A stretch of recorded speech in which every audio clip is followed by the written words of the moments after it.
Bien, en este problema lo que nos piden encontrar es la corriente en R9. Voy a marcar la corriente en R9, voy a borrar aquí. Voy a encontrar la corriente en R9, que es, la voy a marcar de esta forma, en el sentido que va a entrar en la parte superior. Y le voy a llamar I. ¿Sí? Este circuito, debido a que tenemos puras fuentes de voltaje independiente y además es un circuito plano, lo podemos resolver fácilmente por el método de mallas, lo cual implica que si hay 3 mallas, vamos a encontrar 3 ecuaciones en este sistema. Muy bien, vamos a marcar las corrientes convencionalmente hablando en el sentido de las manecillas del reloj.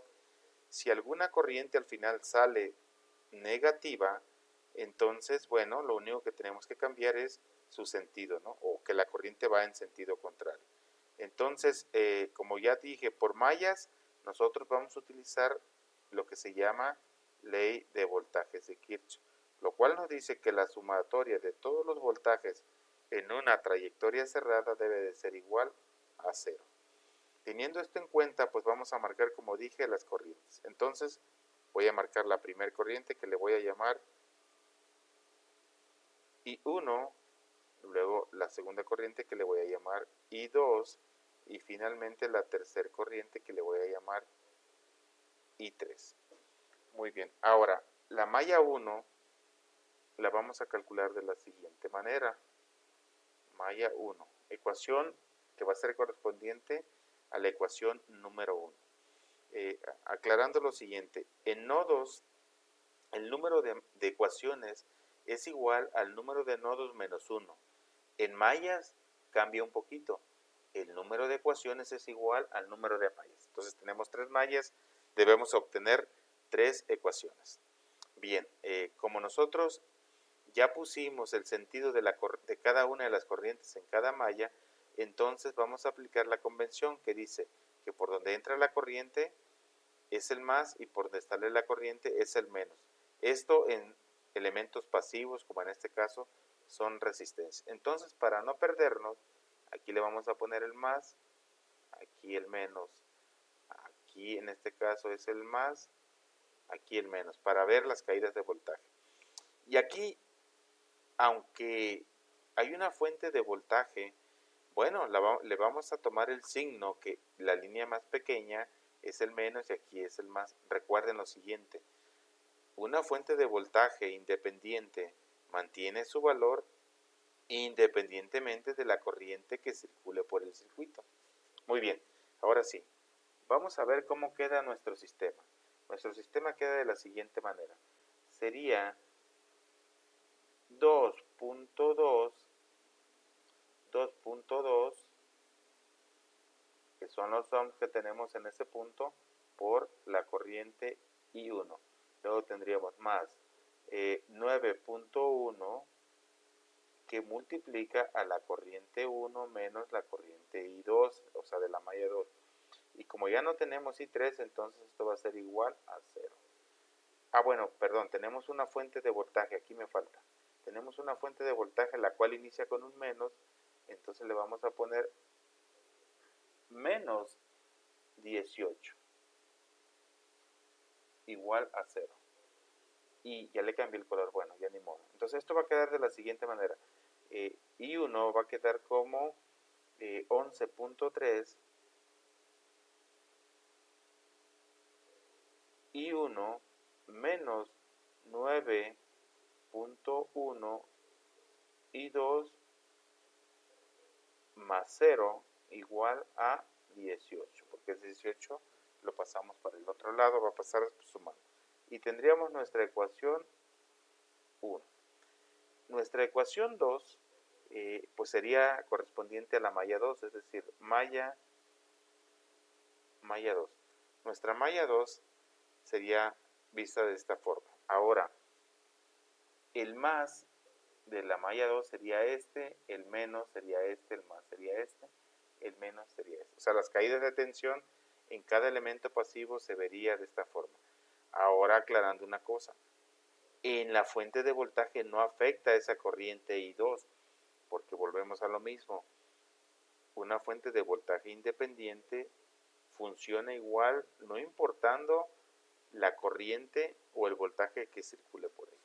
Bueno, continuamos. Entonces tendríamos aquí que poner 18, porque aquí la corriente entraría por el más, y luego tendríamos más 9.1 que multiplica ahora va primero I2 menos I1, y luego tendríamos más 7.5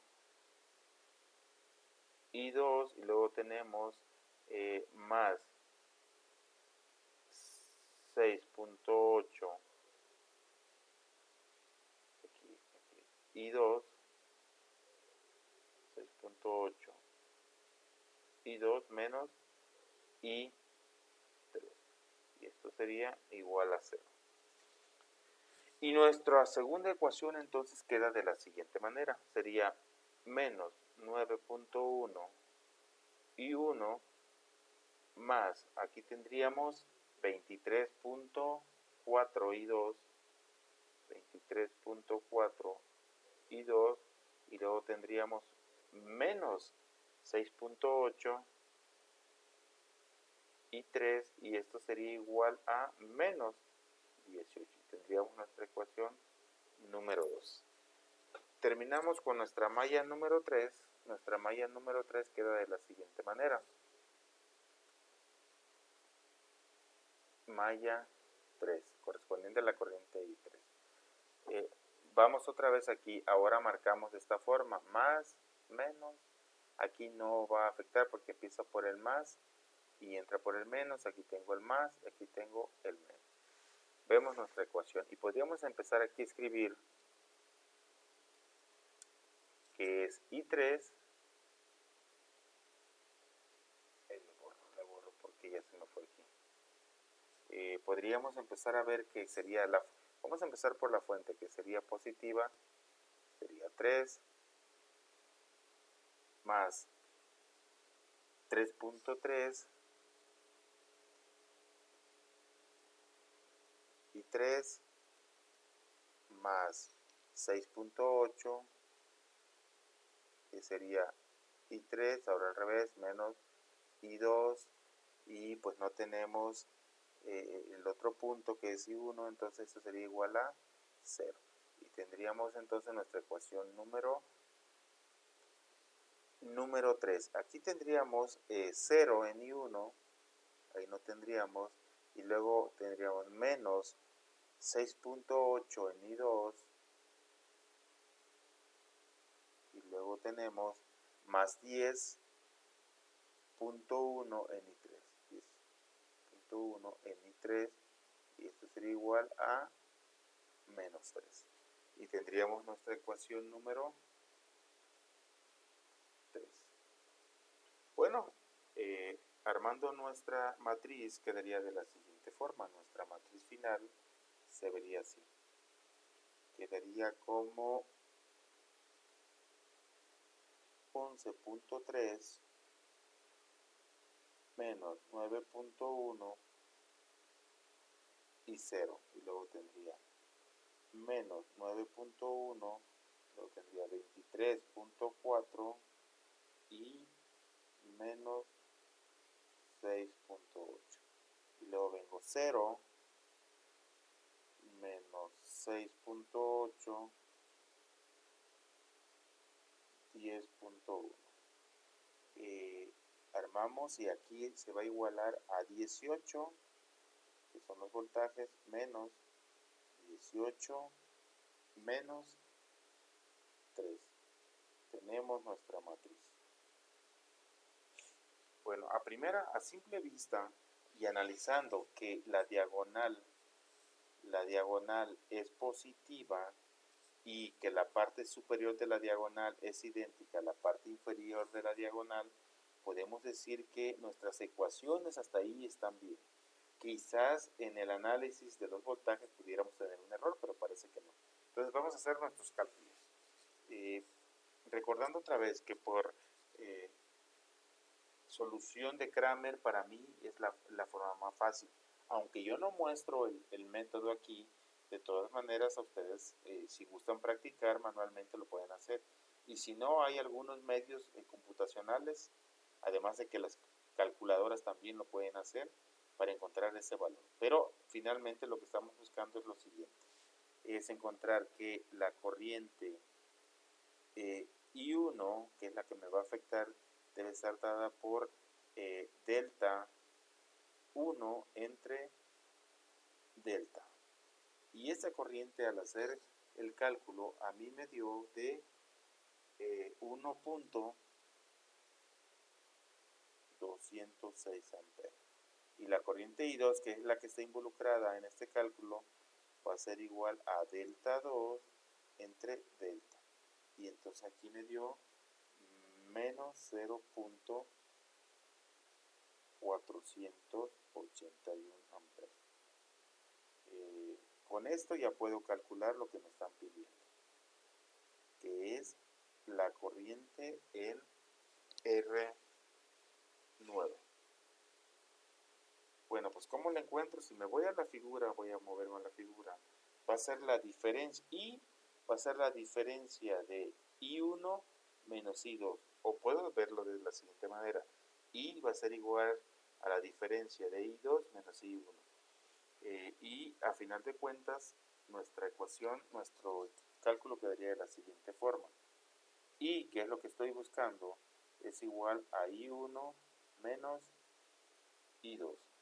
Esto implica que I1 vale 1.206 menos I2 menos por menos da más. Entonces aquí voy a poner 0.481 amperes.